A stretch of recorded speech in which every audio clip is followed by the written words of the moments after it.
این رزمایش 3 مرحله داشت. ابتداً دریافت ناوگروه فدراسیون روسیه و پس از اون انجام نشست طراحی رزمایش بود با حضور نیروی دریایی ارتش جمهوری اسلامی ایران، نیروی دریایی سپاه پاسداران انقلاب اسلامی، نیروی هوایی الهی و نیروی دریایی فدراسیون روسیه. طراحی رزمایش انجام شد و از دیروز یگانهای سازمان رزم به مأموریت خودشون رفتن.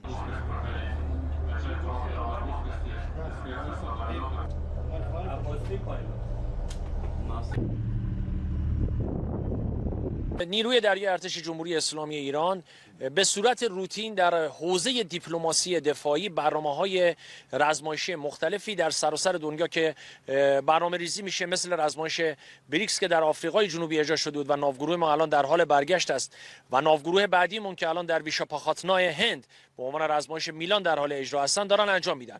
با کشور روسیه هم برابر روتین هم در دریای خزر، کاسپین سی و هم در دریای جنوب جزو برنامه‌ریزیامون هستش که به صورت سالیانه در قالب دیپلماسی دفاعی به اجرا در میاد.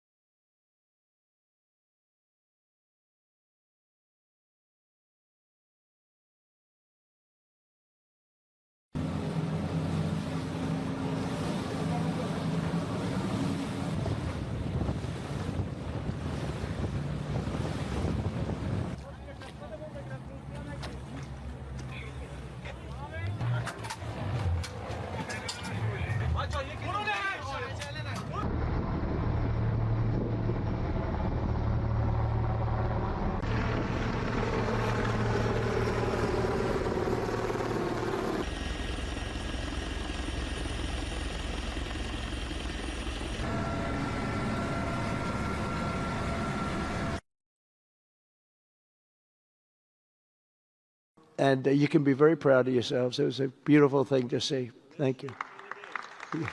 Look at that. Can you believe it? 32 years. Thank you. Because there's nothing more important than peace. And there's nothing less expensive than peace. You know, when you go to wars, it costs you 100 times what it costs to make peace. We have a man at the end right there that's smiling because you learned that after 30 years of fighting, right? 30 years of fighting, we got it done. I want to thank you very much. That was a great thing you did. You and your new friend, they came to my office and they said, I've been fighting for 22 years. Now you're there for 23 years, right? But I've been fighting for 22 years. That's all I've done is fight this gentleman. And his counterpart was there for 7 years. He said, I've been there for 7 years. All I've done is fight this gentleman. And we had it worked out in about 24 hours, right? And it's been a good peace. And I think they've become friends. I'm not sure I'm allowed to say that, but I think so. I think they've become friends, right? Right. Great. Stand up. Stand up. These are two tough cookies, too. You think that was easy? It wasn't easy. These are two tough people, good people, but tough people. But, you know, we're in the Oval Office, and we were getting near, but the one was at one side of the room. I have two chairs right in front of the desk, the beautiful, resolute desk. One's over here. One's on the other side of the room. I said, fellas, could you get a little closer? Well, I don't know. They felt very uncomfortable. You know, they've been killing each other for 32 years. So I say, can you get a little closer? After 1 hour, they were right next to each other. We made a deal. They hugged. They signed. And we had peace with two very important countries, and I'll never forget it. So they started off a little weak, and they ended up really strong. And you can be very proud of yourselves. It was a beautiful thing to see. Thank you. Look at that. Can you believe it? 32 years. Thank you. Thank you very much.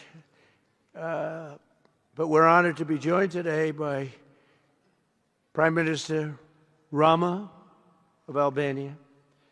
President, where is President Millet? You're another one, I'll tell you. Where is President? I endorsed him.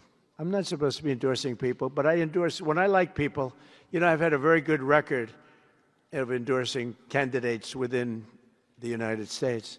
But now I endorse foreign leaders, including Viktor Orban, who's here, and others. And I endorsed this gentleman, Millet. He was a little behind in the polls. He ended up winning in a landslide. I just endorsed the Prime Minister of Japan. She was in a tight race, but was probably going to win, and she won in the largest number in the history of Japan.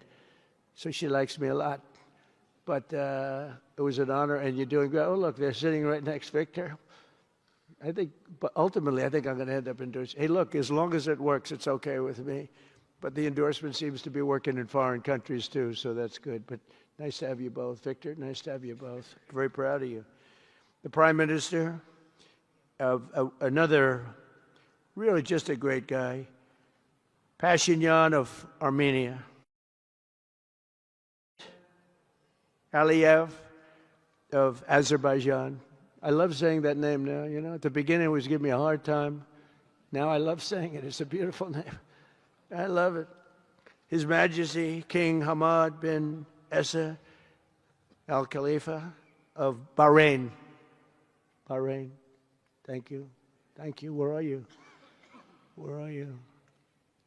He's so rich, he can sit there. He can sit wherever the hell he wants. You know, he could sit up in the corner. He could sit up top. He might take a piece of this building, Marco. He'll take 25% of the building for about $6 billion.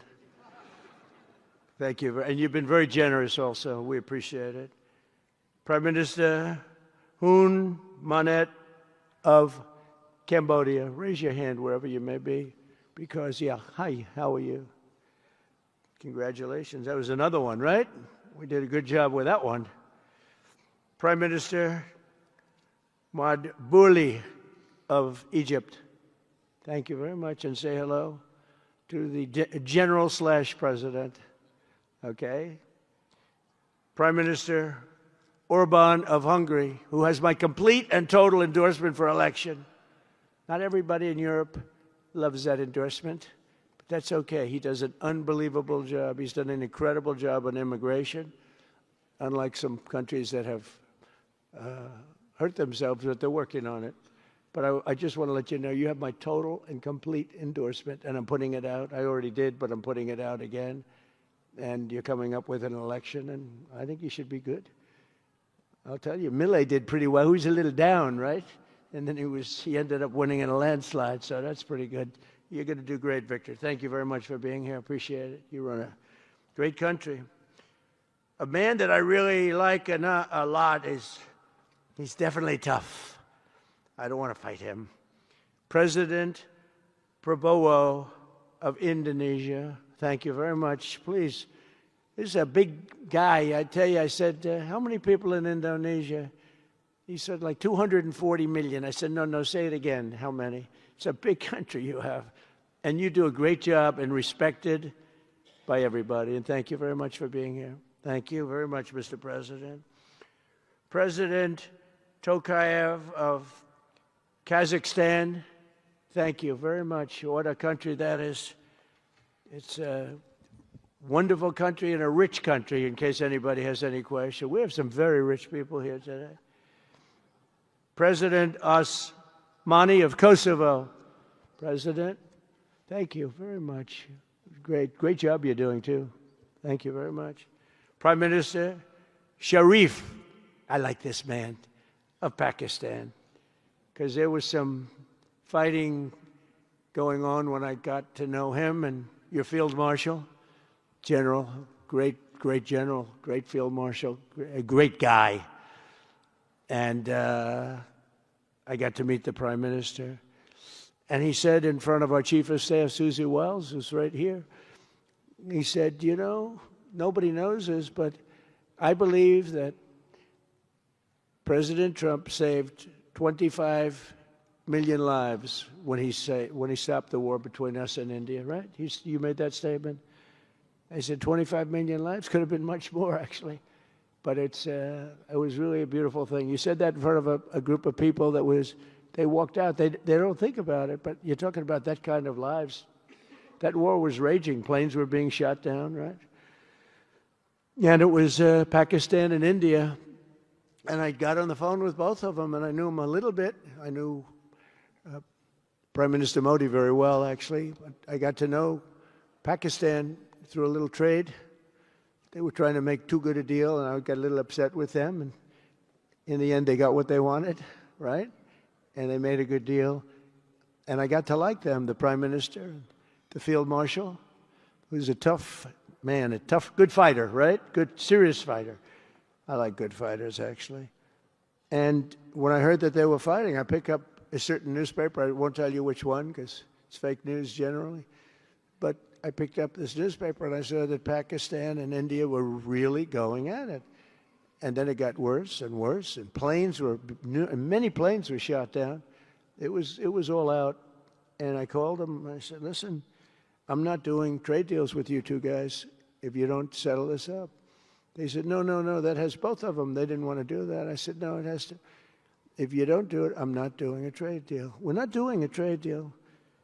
And they do a lot of business with the United States, and they sort of softened up all of a sudden. Then all of a sudden I read where there was a little bit of a pullback by one, then the other, and all of a sudden we worked out a deal, right? But I said, if you fight, I'm going to put 200% tariffs on each of your countries, which essentially makes you not allowed, you can't do any business.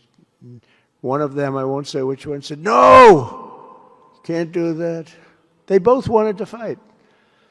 But when it came to money, not like money. When it came to losing a lot of money, they said, I guess we don't want to fight.